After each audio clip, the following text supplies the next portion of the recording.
Keystone presenting Vira, truly independent AI homes, 0% no other charges. போரூருக்கே இது புதுசு. at Kattupakkam Porur. JP Nadda அவர்கள் தமிழ்நாடுக்கு வந்திருந்தார். அவர் தங்களுடைய கட்சியான பாஜகவில் இருக்கக்கூடிய முக்கிய நிர்வாகிகளோடு ஆலோசனை கூட்டமெல்லாம் வந்து மேற்கொண்டிருந்தார். அவருடைய இந்த தமிழ்நாடு பின்னூட்ட அரசியல் என்ன? ஆக்சுவலாக நட்டா வந்து பிஜேபி மீட்டிங் கோசம் தமிழ்நாட்டுக்கு வரல. இந்த தடவை வந்தது காரணமே பிரைம் மினிஸ்டர் மோடி சொல்லிட்டார், இந்த வாட்டி தமிழ்நாட்டிலேருந்து திடீர்னு வந்தவன், நேற்று வந்தவன், முந்தநாத்தி வந்தவன்லாம் சீட் கிடையாது. ஆண்டாண்டு காலமாக கஷ்டப்பட்டு 20 வருஷம் 30 வருஷம் கஷ்டப்பட்டா பாருங்க, அவங்களுக்கு மரியாதை கொடுக்கணும். என்னப்பா பண்ணீங்க, ரெய்ட்லாம் பண்ணீங்களாப்பா, அப்புறம் ரிசல்ட் என்னன்னு கேட்குறாங்க. உங்கள் கஷ்டம் புரியுது, இருந்தாலும் அவசரப்பட்டு எதுவும் பண்ணக்கூடாது. அது இல்லாமல் தேர்தலுக்கு ஒன்று 8-9 மாதம் இருக்குது. இப்பயே நம்ம பண்ணிட்டா அப்புறம் ஜனங்க மறந்து போயிடுவாங்க. இப்போ சீமானால வாக்கு சிதறக்கூடாதுன்னு டெல்லி நினைக்குது. இப்போ 4 முனை போட்டி வச்சா வச்சுக்கோங்களேன், டிஎம்கே ஜெயிச்சுட்டு போயிடும். அதிமுக பாஜக ஒரு கூட்டணி, திமுக ஒரு கூட்டணி, சீமான் ஒரு கூட்டணி, விஜய் ஒரு கூட்டணி. இப்போ திமுக எவ்வளோ பேர் நிற்கிறாங்க? 3 பேர் நிற்கிறாங்க. அப்போ திமுகவுக்கு ஓட்டு போடக்கூடாதுன்னு நினைக்கிறோம். எங்கே போடுவோம்? 3 பேர் ஒருத்தருக்கு போடுவோம். அப்போ இந்த 3 பேர் ஒருத்தர் போட்டால் டிஎம்கே ஜெயிச்சுட்டு போயிடும். நீங்கள் குறிப்பிட்டிருந்தீங்க என்டிகே இல்லைனா டிவிகே வந்து கொண்டு வரும்னு சொல்லிட்டு. ஆனால் விஜயும் ஒரு பக்கம் வந்து கொள்கை எதிரி வந்து பாஜக, அரசியல் எதிரி திமுகன்னு தீர்மானிச்சிருக்காரு. அப்படி இருக்கும்போது பாஜக கூட்டணிக்கு அவர் எப்படி உள்ள வருவார்? ஒரு லாஜிக் இல்லாத ஒரு விஷயமா இருக்கு. திமுகவே பாஜகவோட கூட்டணி வைக்கும் பொழுது ஒரு காலத்தில் சீமானோ விஜயோ பாஜகவோட கூட்டணி வைக்கிறதுல என்ன தப்பு? சீமான் வந்து இன்னும் 20 வருஷம் தனியாக போட்டி போட தயார், 2070 வரைக்கும் தனியாக போட்டி போடுறேங்கிறார். ஆனால் ரியாலிட்டி என்னன்னா, அவங்க கட்சிக்காரெல்லாம் சோர்ந்து போயிட்டாங்க அப்படின்னு கேட்டுட்டு கொஞ்சம் கொஞ்சமாக வெளியில் போக ஆரம்பிச்சிட்டாங்க. சீமானுக்கு தெரிஞ்சு போச்சு, இந்த தேர்தலில் ஜெயிக்கலன்னா கூட்டணி வச்சோ வைக்காமையோ தனித்திருந்தோ கூட்டணியோட சேர்ந்தோ போட்டி போட்டு ஜெயிக்கலன்னா அவங்க கட்சி காணாமல் போயிட்டு அவருக்கு தெரியும். இப்போ செங்கோட்டையன் வந்து டோட்டலா ஆஃப் பண்ணிருச்சா பாஜக? எடப்பாடியை கையில் எடுத்து போல அப்படி இல்லை.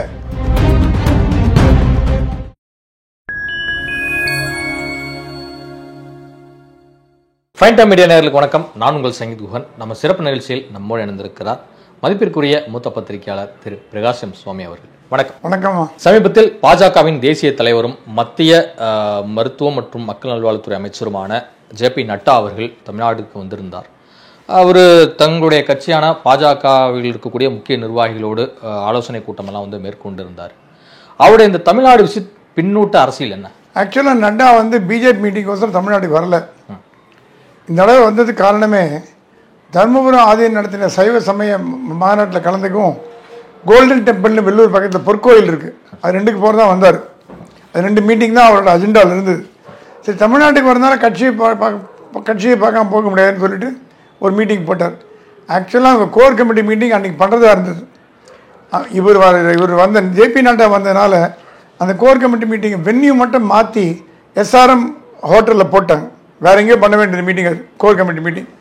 நட்டாவுக்கு ஒரு மரியாதை கொடுக்கறதுனால அங்கே எஸ்ஆர்எம் காலேஜில் போட்டு அங்கே பிரேக்ஃபாஸ்ட் மீட்டிங் மாதிரி வச்சுட்டாங்க, ஷார்ட்டாக முடிச்சுட்டாங்க. ஆக்சுவலாக இந்த மீட்டிங் என்னென்னு பார்த்தீங்கன்னா, நட்டாவுக்கு வந்து ஃபேர்வெல் வழியனுப்பு விழா மாதிரி ஒரு சொல்லலாம். ஏன்னா நட்டா பதவியில் இறங்க போகிறார் கூடிய சீக்கிரம். இந்த 10 நாளோ 1 வீக்கோ இந்த மந்த் எண்டுக்குள்ளே திரும்ப வர்றார்.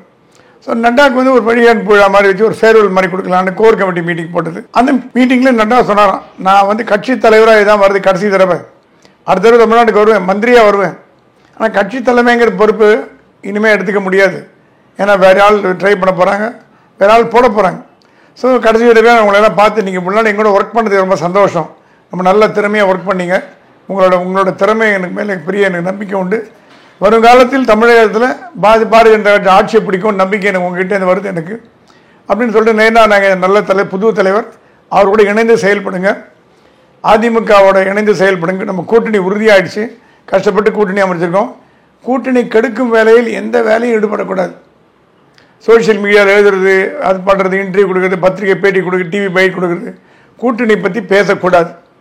என்னோட ஒரே அட்வைஸ் சொன்னார் ஜேபி நட்டா, என்னோட ஒரே அட்வைஸ், தயவுசெய்து 2ஆம் கட்ட தலைவர்களோ, முதல் கட்ட தலைவர், 3ஆம் கட்ட தலைவர்களோ கூட்டணியை பற்றி எந்த கமெண்ட்டும் கொடுக்காதீங்க. மீடியா உங்ககிட்ட கேட்டால் டெல்லி முடிவு பண்ணு சொல்லிட்டு போயிட்டே இருங்க. நீங்கள் உங்கள் வாயிலிருந்து எடுத்து போடுவாங்க, உங்கள் வாயிலிருந்து எப்படி வருதுன்னு பார்ப்போம். எந்த கமெண்ட்டும் பண்ணாதீங்க, சோஷியல் மீடியாவில் கமெண்ட் பண்ணாதீங்க. திமுக நம்ம காமன் எதிரி. ஸோ நீங்கள் திமுகவை என்ன வேணால் திட்டுங்க, என்ன வேணால் எழுதுங்க, அதை பற்றி யாரும் கேட்க போகிறதில்ல. அதிமுக கூட்டணியை பற்றி யாரும் எந்த கமெண்ட்டும் பேசக்கூடாது. அது தப்புன்னு பேசக்கூடாது, ரைட் ஒன்று பேசக்கூடாது. அது எங்ககிட்ட விட்டுருங்க, நாங்கள் பார்த்துக்கிறோம். அப்புறம் சீட்டை பற்றி இப்போல்லாம் இப்போ இவ்வளோ சீக்கிரம் நீங்கள் டிஸ்கஸ் பண்ணுறது தப்பு. இவ்வளோ சீட் கிடைக்கும், அவ்வளோ கிடைக்கும், இது கிடைக்கும் பேசக்கூடாது. சீட்டை முடிவு பண்ணப்போ டெல்லி தலைமை தான், நீங்கள் இல்லை. நீங்கள் உங்களால் முடிஞ்சு நீங்கள் ரெக்கமெண்ட் பண்ணி அனுப்ப போகிறீங்க, அதை பார்த்து நாங்கள் முடிவு பண்ணுவோம். சீட் கொடுக்குறது எவ்வளோ சீட்டு, எவ்வளோ இடம், யார் நிற்க போகிறா, என்ன முடிவு பண்ணுற பொறுப்பு எங்ககிட்ட இருக்குது. உங்ககிட்ட அந்த பொறுப்பு நான் கொடுக்கல. ஆகவே நீங்கள் அவசரப்பட்டு நீங்களே வந்து உனக்கு சீட்டு வாங்கி தரேன், அவனுக்கு சீட்டு வாங்கி தரேன், அது வாங்கி தரேன், அந்த மாதிரி வேலை இறங்காதீங்க. ரொம்ப தப்பு. உங்கள் ஆதரவாளர்களுக்கு சீட்டு வேணுங்கிறதுனால நீங்கள் டெல்லியை காக்கா பிடிக்கிறது தப்பு. டெல்லிக்கு யாருக்கு கொடுக்கணும் என்னன்னு தெரியும். கஷ்டப்பட்டு உழைச்ச தொண்டர்களுக்கு நாங்கள் கண்டிப்பாக வெகுமதி கொடுப்போம். அது எந்த தொண்டராக இருந்தாலும் யார் ஜாதி மதம் இனம் வேறுபாடு பார்க்க மாட்டோம். கட்சி கட்டப்பட்டு உழைச்சிங்களா உங்களுக்கு எம்எல்ஏ சீட் கொடுப்போம். அப்படி தான் நாங்கள் போகிறோமே தவிர, பிரைம் மினிஸ்டர் மோடி சொல்லிட்டார் இந்த வாட்டி தமிழ்நாட்டிலேருந்து திடீர்னு வந்தவன், நேற்று வந்தவன், முந்தநாத்தி வந்தவன்லாம் சீட் கிடையாது. ஆண்டாண்டு காலமாக கஷ்டப்பட்டு 20 வருஷம் 30 வருஷம் கஷ்டப்பட்டா பாருங்க, அவங்களுக்கு மரியாதை கொடுக்கணும். ஆனால் அவங்களுக்கு தான் முதல் மரியாதை 20 வருஷம் 30 வருஷம் கட்சியில் இருந்தவங்களுக்கு. அதே நேரத்தில் புதியவர்களுக்கு சீட்டு இல்லைன்னு சொல்ல முடியாது. அந்த பர்சன்டேஜ் குறையும். இவங்களுக்கு 80 சீட்டு வந்தால் அவங்களுக்கு 20 சீட்டு வரும். அந்த மாதிரி ஒரு கணக்கு வச்சுட்டாரோ. அப்புறம் ஜேபி நட்டா சொன்னாரா, நீங்கள் கவலைப்படுறீங்க டிஎம்கே மேலே ஆக்ஷன் எடுக்கலன்னு. கவலைப்படாதீங்க, கூடிய சீக்கிரம் வெகு விரைவில் தடாலடி நடவடிக்கை எடுக்க டிஎம்கே மேலே. நீங்கள் கேட்டே இருக்கீங்க, சார் இன்கம் டேக்ஸ் ரைட் பண்ணுறீங்க, இடி ரைட் பண்ணுறீங்க, ஒன்றும் நடக்க மாட்டேங்குது. அங்கே மாதிரி கெஜ்ரிவாலை பிடிச்சி உள்ளே போட்டீங்க, இங்கே ஒன்றும் நடக்க மாட்டேங்குது அப்படின்னு சொல்கிறீங்க. புரியுது, கஷ்டம் புரியுது. உங்களை நீங்கள் மக்களை போய் பார்க்கும்போது மக்கள் கேட்குறாங்க, என்னப்பா பண்ணீங்க, ரைட்லாம் பண்ணீங்களாப்பா, அப்புறம் ரிசல்ட் என்னன்னு கேட்குறாங்க. உங்கள் கஷ்டம் புரியுது. இருந்தாலும் அவசரப்பட்டு எதுவும் பண்ணக்கூடாது. அது இல்லாமல் தேர்தலுக்கு இன்னும் 8-9 மாதம் இருக்குது. இப்பயே நம்ம பண்ணிட்டா அப்படி ஜனங்க மறந்து போயிடுவாங்க. இந்த மாதிரி சமாச்சாரங்கள்லாம் எந்த சமாச்சாரம் உங்களுக்கு தெரியும், கைது நடவடிக்கை அதெல்லாம் தேர்தலுக்கு 3 மாதம் முன்னாடி பண்ணதான் ஜனங்க மைண்டில் வச்சுருப்பாங்க. இப்போ பண்ண 8 மாதத்தில் மறந்து போயிடுவாங்க. ஸோ நம்ம தேர்தல் நெருங்கும்போது எல்லா விதமான உதவிகளும் பண்ணப்படும், எல்லா விதமான கைதும் பண்ணப்படும். அப்போ என்னென்ன நடவடிக்கை எடுக்கணுமோ எடுக்கப்படும். அதை பற்றி நீங்கள் கவலைப்பட வேணாம். உங்கள் காரியத்தை பண்ணுங்கள், கூட்டணியை நல்லா வச்சுக்கோங்க. அப்புறம் எங்கே போராட்டம் நடத்துறீங்களோ அங்கே அதிமுகவோட கைகோத்து 2 பேர் ஒன்றா போராட்டம் பண்ணுங்க. சொன்னாராம், தனியாக போராட்டம் பண்ணாதீங்க, கூட்டணி கட்சி அதிமுக கலந்து. இப்போ பெரம்பூரில் ஒரு போராட்டம், அப்புறம் வந்து டி நகரில் ஒரு போராட்டம்னா பாஜக அதிமுக சேர்ந்து போராட்டம் நடத்துங்க. அப்போ தான் நமக்குள்ள ஸ்ட்ரென்த் வரும், ஒற்றுமை வரணும். இப்போ கூட எல்லாம் கிண்டல் பண்ணுறாங்க, ரெண்டு கட்சி எப்படி கூட்டணி சேரும், 2 வேறு ஐடியாலஜி, மிரட்டி கூட்டணி பண்ண வச்சாங்க, அந்த மாதிரிலாம் பேசுகிறாங்க. இப்போ கூட பேசுகிறாங்க. அதை பொய்யாக்கணும்னா கிரவுண்ட் லெவலில் நீங்கள் தான் பாடுபடணும். மேலிட தலைவர் விஷயம் வேறு, அது நாங்கள் பாட்டு போயிட்டோம். கிரவுண்ட் லெவலில் நீங்கள் பாடுபட்டால் தான் முடியும். அதுக்கு நீங்கள் எங்கெங்கே போராட்டம் பண்ணுறீங்களோ அவங்க போராட்டம் பண்ணி நீங்கள் போய் ஜாயின் பண்ணிக்கோங்க. நீங்கள் போராட்டம் பண்ணுறது அவங்கள ஜாயின் பண்ணுவீங்க. இது 2 முக்கியமான விஷயம். அப்புறம் வந்து சீமானையும் விஜயம் உள்ளே கொண்டு வரதுக்கு நம்ம ட்ரை பண்ணிட்டு இருக்கோம். டெல்லி வழியாக ட்ரை பண்ணுறோம். பிரசாந்த் கிஷோர் வழியாக தனிச்சு களம் காண்றேன்னு உறுதியாக வந்து சொல்லுவாங்க. எல்லாமே இப்படி தான் சொல்லுவாங்க. தேர்தல் வரும்போது வேட்பாளர்லாம் அறிவிச்ச பிறகும் தொடர்ந்து அவரை வந்து கார்னர் பண்றாங்க அப்படின்னா, அப்ப சீமானுக்கும் ஒரு மிரட்டல் வந்து கொடுக்கப்படும். சீமானுக்கு மிரட்டல் இல்லை, சீமானுக்கு ஒரு 8% 10% இருக்கு. இப்போ சீமானால வாக்கு சிதறக்கூடாதுன்னு டெல்லி நினைக்குது. இப்போ 4 முனை போட்டி வச்சா வச்சுக்கோங்களேன், டிஎம்கே ஜெயிச்சுட்டு போயிடும். அதிமுக பாஜக ஒரு கூட்டணி, திமுக ஒரு கூட்டணி, சீமான் ஒரு கூட்டணி, விஜய் ஒரு கூட்டணி. இப்போ திமுக எவ்வளோ பேர் நிற்கிறாங்க? 3 பேர் நிற்கிறாங்க. அப்போ திமுக ஓட்டு போடக்கூடாதுன்னு நினைக்கிறோம். எங்கே போடுவோம்? 3 பேர் ஒருத்தருக்கு போடுவோம். அப்போ இந்த 3 பேர் ஒருத்தர் போட்டால் டிஎம்கே ஜெயிச்சுட்டு போயிடும். அதுதான் முதல்லேருந்து அமித்ஷா சொல்கிறாராம், நம்ம கூட்டணி அமைச்சா கூட தப்பு இல்லை, எல்லாரும் கூட்டணி அமைச்சா நமக்கு வேணும். திமுக வாக்குகள் சிதறாமல் வரணும்னா கூட்டணி இருக்கணும், இல்லைன்னா ஸ்பிளிட் ஆகிடும். தேர்தல்ங்கிறது எண்ணிக்கை தாங்க, ஐடியாலஜி பொள்ளங்க கட்சி அதெல்லாம் ஒன்றும் கிடையாது. நம்பர் 2000 ஓட்டில் ஜெயிச்சா, 1000 ஓட்டில் ஜெயிச்சா, அப்பா வந்து 1 ஓட்டில் தோற்று போனார். அந்த மாதிரி நம்பர் தான் கணக்கு. 1000 2000 ஓட்டு 500 ஓட்டில் ஜெயிச்சவங்க நிறைய பேர் இருக்காங்க. ஆகவே தான் இவங்க டெல்லி என்ன சொல்லுது, சீமானையாவது விஜயாவது யாராவது உள்ளே கொண்டு வந்தால் நம்ம கொஞ்சம் அவங்க கணக்கு பிரகாரம் அதிமுக ஒரு 25% இருக்குது, பிஜேபி என்டிஏக்கு ஒரு 15 40, சீமானுக்கோ விஜய்க்கோ ஒரு 10 இருந்தால் 55%. 55% நீ ஆட்சி பிடிச்சிட்டு போயிட்டே இருக்கணும். அவங்க கணக்கு அந்த மாதிரி கணக்கு. அது தப்பாக இல்லைன்னு சொல்ல முடியாது. ஸோ சொன்னாரா நட்டா, நம்ம யாராவது 2 பேரை ஒருத்தர் உள்ளே கொண்டு வர பார்க்குறோம். அதனால் அவங்கள பற்றி நீங்கள் எதுவும் கிரிட்டிசைஸ் பண்ண வேண்டாம். சீமானை பற்றியோ விஜயை பற்றியோ எந்த விதமான அறிக்கையும் கொடுக்காதீங்க, அவரை கமெண்ட் பண்ணி எழுதாதீங்க, அவர் கிட்டே போகாதீங்க. என்ன இப்போ அதிமுகவோட எந்த எந்த டிஸ்கஷனும் கூடாது, அதிமுக பற்றி பேசக்கூடாது, திமுக பற்றி மட்டும்தான் பேசலாம், விஜய் பற்றி பேசக்கூடாது, சீமானை பற்றி பேசக்கூடாது. இந்த மாதிரி கண்டிஷன்லாம் நிறைய போட்டு போயிருக்காரு நட்டா. இவங்க நல்லது தான் சொல்கிறேங்க, டெல்லிக்கு தெரிஞ்ச கோச்சிப்பாங்க, அமைதியாக இருங்க, அனாவசியமாக நீங்கள் வந்து இந்த பொம்பில் மாட்டிக்காதீங்க. நம்மளை கிரிட்டிசைஸ் பண்ணிட்டு போகிறாங்க. ஜனங்களோட மெமரி ஷார்ட் மெமரி. நீங்கள் எங்கே அடிக்கணுமோ அங்கே உங்கள் காமன் எதிரி டிஎம்கே, அதை மட்டும் ஃபோக்கஸ் பண்ணுங்கள் அப்படின்னு நட்டா சொல்லிட்டு வாழ்த்து எல்லாரையும் வாழ்த்திட்டு பிரியாவுடைய பட்டுன்னு போயிட்டா டெல்லிக்குன்னு கேள்விப்பட்டேன். நீங்கள் குறிப்பிட்டிருந்தீங்க என்டிகே இல்லைனா டிவிகே வந்து கொண்டு வரோன்னு சொல்லிட்டு. ஆனால் விஜயும் ஒரு பக்கம் வந்து கொள்கை எதிரி வந்து பாஜக, அரசியல் எதிரி திமுகன்னு தீர்மானிச்சிருக்காரு. அப்படி இருக்கும்போது பாஜக கூட்டணிக்கு அவர் எப்படி உள்ள வருவார்? ஒரு லாஜிக் இல்லாத ஒரு விஷயமா இருக்கு. பாஜகவை கலைஞர் என்ன சொல்லி திட்டா தெரியுமா? பண்டாரம் பரதேசி கட்சியினர். இப்போ இல்லை, 25 வருஷத்துக்கு முன்னாடி பண்டாரம் பரதேசி கட்சி, அதெல்லாம் தமிழ்நாட்டில் ஒரு சீட்டோடு வர முடியாது. திமுக பாஜக எம்எல்ஏக்களை ஜெயிக்க வச்ச காலம் உண்டு. என்டிஏ கூட்டணியில் சேர்ந்து மத்திய மந்திரி சபையில் வாஜ்பாய் தலைமையில் முரசலிமான் அமைச்சராக இருந்தார். யாராவது எதிர்பார்த்துருப்பாங்களா என்டிஏல போய் டிஎம்கே வரும்னு? யாராவது எதிர்பார்த்துருப்பாங்களா பிஜேபி டிஎம்கே ஒன்றா இப்போ நடக்கும் நான் சொல்ல, காலங்கள் கடந்து விட்டன, எதுவும் நடக்கலாம் அரசியல் நான் சொல்ல வரேன். நான் என்னோட கருத்து என்னன்னா, திமுகவே பாஜகவோட கூட்டணி வைக்கும் பொழுது ஒரு காலத்தில் சீமானோ விஜயோ பாஜகவோட கூட்டணி வைக்கிறதுல என்ன தப்பு? சரி, சொல்ல கொள்கை எதிரின்றாங்க, எல்லாம் சொல்லுவாங்க. ஒரே ஒரு ஸ்டேட்மெண்ட் வாங்க, மக்களின் நலனுக்காக திமுக வரக்கூடாது, திமுக வரக்கூடாது என்பதற்காக நாங்கள் பாஜகவுடன் கை கோர்க்கிறோம், எங்களுடைய கொள்கை உறுதியானது அப்படின்னு ஒரு ஸ்டேட்மெண்ட் விட்டாங்கன்னா என்ன பண்ணுவீங்க? தமிழ்நாட்டில் எல்லாமே அதிசயம் தான் இல்லைங்க, எல்லாமே நம்ம எல்லாம் பழகி பார்த்துருக்கோம். திமுக அதிமுக கூட்டணி தவிர மீ என்ன கட்சி வேணா எங்கே வேணா போகும். காங்கிரஸ் இங்கேயும் போகும் அங்கேயும் போகும், கம்யூனிஸ்ட் இங்கேயும் போகும் அங்கேயும் போகும், பிசி இங்கேயும் போகும் அங்கேயும் போகும். திமுக அதிமுக கூட்டணி வைக்காது, பாஜக காங்கிரஸ் கூட்டணி வைக்காது. இது ரெண்டை தவிர மீ எல்லா கூட்டணியும் பாசிபிலிட்டிஸ் இன் தமிழ்நாடு, என்னோட கருத்து பிரகாரம். ஸோ சீமானோ விஜயோ இப்போ அப்படிதான் சொல்லுவாங்க, ஏன்னா அவங்களுக்கு வந்து பார்கெனிங் பவர். எடுத்தவொடனே எஸ்ன்னு சொல்லிட்டீங்கன்னா 5 சீட்டில் முடிஞ்சிருமே. ஸோ அவங்க ஒரு 20-30 சீட்டு 50 சீட்டு கேட்பாங்கன்னா அதுக்கு உண்டான சீட்டு உண்டான அதுக்கு இப்போ காலங்கள் கணிந்து வரணும். ஏன்னா அமித்ஷாவோ டெல்லியோ இதை விரும்புகிறாங்கன்னு தெரிஞ்சாலே, விஜய் வந்து அரசியல் களத்துக்கு புதியவர், அவர் கும்பல் வருது, ஆனால் அந்த கும்பலை சேனலைஸ் பண்ண தெரியல. அவர் இன்னும் கற்றுக்கொள்ள வேண்டிய பாடங்கள் நிறைய இருக்குது அரசியலில். அந்த கும்பல் வருது பாருங்க, அவர் க்ரௌடு, அந்த க்ரௌடை சேனலைஸ் பண்ணி அதை கட்சிக்காரனாக பார்த்து மெம்பராக பார்த்து உறுப்பினராக பார்த்து பண்ண வேண்டிய வேலை நிறையா இருக்குது. இன்னும் கட்சியில் வந்து அவர் டிங்கரிங் வேலையே பண்ணல, இன்னும் அப்படியே கிரவுண்ட் லெவலில் இருக்குது. அடித்தளம் அமைக்கணும், அதான் போயிட்டுருக்காரு. அது இன்னொரு அந்த மாதிரி போகிறதாலும் 2-3 வருஷம் ஆகும். 8 மாதத்தில் தேர்தல் வர போகிறது. ஸோ அவருக்கு ஒரு 10 எம்எல்ஏ வந்தால் தான் அவருக்கு ஸ்ட்ராங்காக இருக்க முடியும், சட்டசபையில் போய் குரல் கொடுக்கணும். அதுக்கு தனியாக போட்டி போட்டிங்கன்னா 1-2 சீட்டு தான் வரும், அதுக்கு மேலே வரதுக்கு வாய்ப்பில்லை. 10% அவருக்கு கணக்கு பிரகாரம் 2-3 சீட்டு வரலாம். ஆனால் இந்த பக்கம் வந்து பாஜக கூட்டணியில் அவர் வந்தாருன்னா ஒரு 20-15-20 சீட் கிடைக்க வாய்ப்பு உண்டு. அது நல்ல கணிசமான நம்பர், 15-20 கணிசமான நம்பர். சீமானுக்கும் அதே தான். சீமான் வந்து இன்னும் 20 வருஷம் தனியாக போட்டி போட தயார், 2070 வரைக்கும் தனியாக போட்டி போடுறேங்கிறார். ஆனால் ரியாலிட்டி என்னன்னா, அவங்க கட்சிக்காரெல்லாம் சோர்ந்து போயிட்டாங்க. என்னங்க ஐயா, எல்லாருமே எம்எல்ஏ எம்பி ஆகிட்டாங்க, நம்ம கட்சி ஒன்றும் நடக்க மாட்டேங்குது. நீங்கள் ஒரு தேர்தலையும் போட்டி போடுறீங்க, எல்லா கேண்டிடேட்டும் போட்டி போடுறீங்க, உங்கள் மன உறுதியை நாங்கள் பாராட்டணும். உங்களுக்கு உடம்புல தெம்பு இருக்குது, எங்களுக்கு மனசில் தெம்பு இல்லை, எத்தனை நாளைக்கு தான் உட்காந்துருக்கிறது பதவி இல்லாமல் அப்படின்னு கேட்டுட்டு கொஞ்சம் கொஞ்சமாக வெளியில் போக ஆரம்பிச்சிட்டாங்க.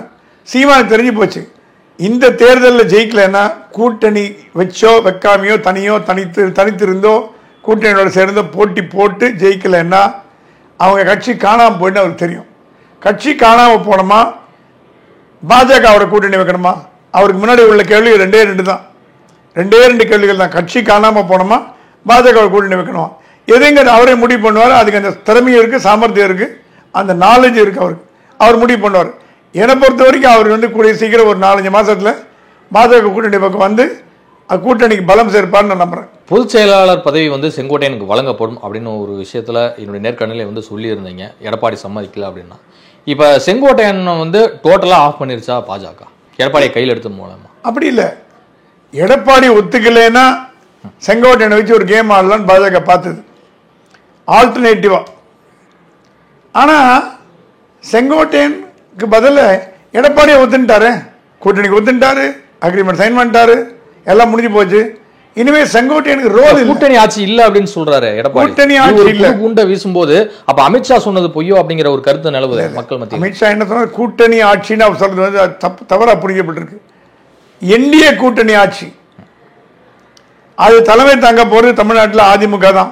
ஏன்னா பெரிய கட்சி பாஜகவா அதிமுக பார்த்தீங்கன்னா அதிமுக பெரிய கட்சி, எல்லாருக்கும் தெரியும். அப்ப தமிழ்நாட்டு மந்திரி சபையில் வந்து பாஜக இடம் பெறுவதற்கான வாய்ப்பு இல்லையா? தமிழ்நாட்டு மந்திரி சபையில் யார் இடம் பெற போறாங்க, யார் இடம் பண்ணுவாங்க, தேர்தல் முடிவுக்கு அப்புறம் தான் பண்ண முடியும்.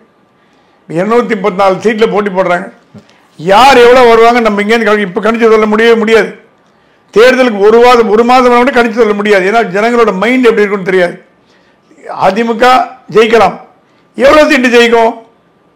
மைனாரிட்டி கவர்மெண்ட் ஃபார்ம் பண்ணுமா, வெளியில சப்போர்ட் தேவைப்படும். மைனாரிட்டி கவர்மெண்ட் ஃபார்ம் பண்ணாலும் கூட நாங்க வந்து 2006 திமுக எப்படி ஆட்சி அமைச்சதோ அது மாதிரியான ஆட்சி தான் நடத்துவோம் அப்படிங்கிறாரு. எல்லாமே சொல்லலாம். ரியாலிட்டின்னு வரும்பொழுது ஜனங்க எப்படி ஓட்டு போடுறாங்கன்றதை வந்து நம்ம முடிவு பண்ண முடியாது.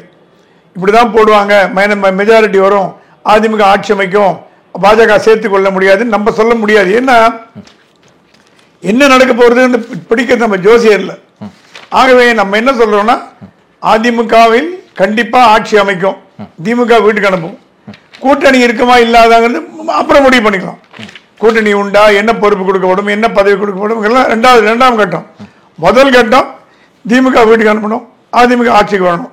அதுல எந்த கருத்து மாறுபாடும் இல்லை, கருத்து வேறுபாடும் இல்லை, அப்படிதான் போயிட்டு இருக்கு. ஆகவே அதிமுக ஆட்சியில் பாஜக பங்கு வருமா, சீட்டு எவ்வளவு கொடுப்பாங்கன்றது வந்து டூ ஃபார் பெட்ச்னு என்னோட கருத்து. இன்னும் தேர்தலுக்கு ஒரு 8-9 மாதங்கள் தான் வந்து இருக்கு. இப்போ ஒரு பக்கம் திமுக பலமான அணியா வந்து கட்டமைச்சு ஏற்கனவே 3 தேர்தலில் வந்து வெற்றியை பெற்றிருக்காங்க.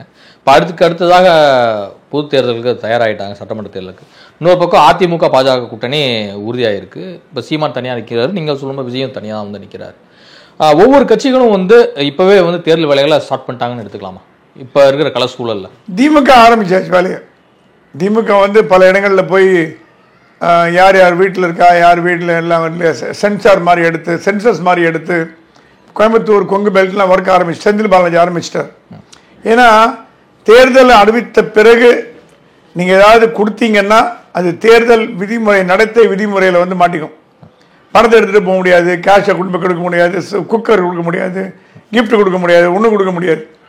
தேர்தல் அறிவிக்கிறதுக்கு முன்னாடி கொடுத்தீங்கன்னா தப்பு இல்லையே. ஏன்னா அது வந்து அதனால தான் என்ன பண்ணுறாங்க, பிறந்தநாள் விழான்னு வச்சு எல்லாரும் குக்கரு புடவை அரிசி கொடுக்கறதெல்லாம் என்ன தேர்தலை மைண்டில் வச்சு தான். இவங்க பிறந்த நாளுக்கு செலிப்ரேட் பண்ணுறதுக்கு எதுக்கு நீங்கள் 10,000 குக்கர் கொடுக்குறீங்க, 5,000 பாத்திரம் கொடுக்குறீங்க, 10,000 குக்கர் அந்த மாதிரி 5,000 அந்த மாதிரி ஒரு உதாரணத்துக்கு சொல்கிறேன். பாத்திரமோ பண்டமோ சாப்பாடோ அதுவோ புடவையோ துணியோ ஏன் கொடுக்குறீங்கன்னா அவங்க நல்லா இருக்கணும்னு கொடுக்கல, எங்கள் கட்சிக்கு ஓட்டு போடணும்னு போடுறீங்க. அதுதான் அந்த வேலையை திமுக ஆரம்பிச்சாச்சு. எல்லா ஊருக்கும் கொடுக்க இப்போ இவரோட ஸ்டாலினோட 72வது பர்த்டே வந்தது. ஒரு இடத்துலையும் கூட்டம் போட்டு மக்களுக்கு நலத்திட்டங்கள் அப்படின்ற போர்வையில் நிறைய கொடுக்க சொல்கிறாங்க. அது தப்பு கிடையாது, ஏன்னா மக்களுக்கு போய் சேருது, அது நம்ம குறை சொல்ல முடியாது. ஆனால் நோக்கம் என்னன்னு பார்த்தீங்கன்னா திமுக கொடுக்கும்போது திமுக ஓட்டு போடுங்கன்னு சொல்லி கொடுக்கறதுனால தப்பு கிடையாது. ஏன்னா அவங்க கட்சி மீட்டிங் நீங்கள் வாங்க வரீங்க, அவர் கொடுக்கும்போது ஒரு ஒப்பந்தம் மாதிரி ஏற்படுது, நீங்கள் போடுங்க சூரியனுக்கு அப்படின்னு சொல்லி பழவையோ வச்சு குக்கரோ பாத்திரமோ பண்டமோ குடமோ கொடுத்தீங்கன்னா வாங்கிட்டு போகிறாங்க. சில இடங்களில் கேஷ் கூட கொடுக்க ஆரம்பிச்சிட்டாங்க. அதிமுக இப்போ தான் வேலையாக இப்போ இதெல்லாம் தூங்கிட்டு இருந்து இப்போ எழுந்து உட்காந்து ஆரம்பிச்சிருச்சு. அநேகமாக இன்னொரு 6 மாதத்தில் இன்னொரு 2-3 மாதத்தில் அதிமுக வேலையை ஆரம்பிச்சிடும். திமுக அதிமுக 2 கட்சி மட்டும்தான் தேர்தலுக்கு முன்னாடி 6 மாதத்துக்கு முன்னாடி வேலையை ஆரம்பிக்கும். எந்த கட்சியும் அந்த மாதிரி பண்ணாது. ஏன்னா பேஸ் லெவல் அதிகம் உள்ள கட்சி அதிமுக திமுக தான். தொண்டர் பலம் பூத் லெவலில் அதிகம் உள்ள இடம் இவங்க 2 பேர் தான். மீதி கட்சிகள்லாம் வந்து அப்படியே ஒரு தேர்தல் 2 மாதம் முன்னாடி அது வரைக்கும் குளிர் காஞ்சிட்டு இருக்கும். ஸோ திமுக ஆரம்பிச்சாச்சு, அதிமுக ஆரம்பிக்க போகுது வெகு விரைவில். இதுவரை உங்கள் பல்வேறு கருத்தை கொண்டு நன்றி சார்.